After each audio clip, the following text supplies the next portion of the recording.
প্রচণ্ড গরমে আমাদের প্রত্যেকেরই হালকা পোশাক আর হালকা ধরনের খাবার খাওয়া উচিত।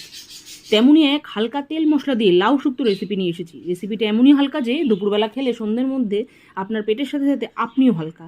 আর যারা সপ্তাহে শনি মঙ্গলবার আসলে নিরামিষ কী রান্না করবেন ভাবতে থাকেন, তারাও কিন্তু ওই নিরামিষের দিনে এই রেসিপিটা সহজেই বানিয়ে ফেলতে পারেন। তাহলে শুরু করি।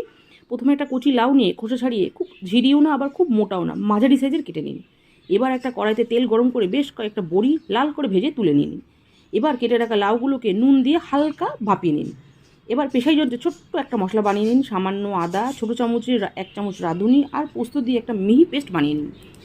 এবার কড়াইতে তেল গরম করে শুকনো লঙ্কা, মেথি আর কালো সর্ষের ফোড়ন দিয়ে খুব ভালো করে ভেজে নিন। এতে শুক্তোর মধ্যে খুব ভালো একটা মেথি আর কালো সর্ষের ফ্লেভার পাবেন।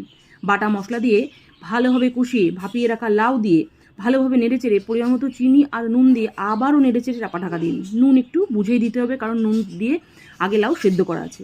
এই রান্নায় কিন্তু কোনো হলুদের ব্যবহার করা যাবে না। কিছুক্ষণ পর লাউ সেদ্ধ হয়ে গেলে এবার পরিমাণ মতো দুধ দিয়ে খুব ভালোভাবে নেড়েচেড়ে সবশেষে ওপর দিয়ে সামান্য পরিমাণ চালের গুঁড়ো আর ভেজে রাখা বড়ি দিয়ে খুব ভালোভাবে নেড়েচেড়ে একটু মাখা মাখা হয়ে গেলে গ্যাস বন্ধ করলে রেডি লাউ শুক্তোর এক সহজ স্বাস্থ্যকর রেসিপি।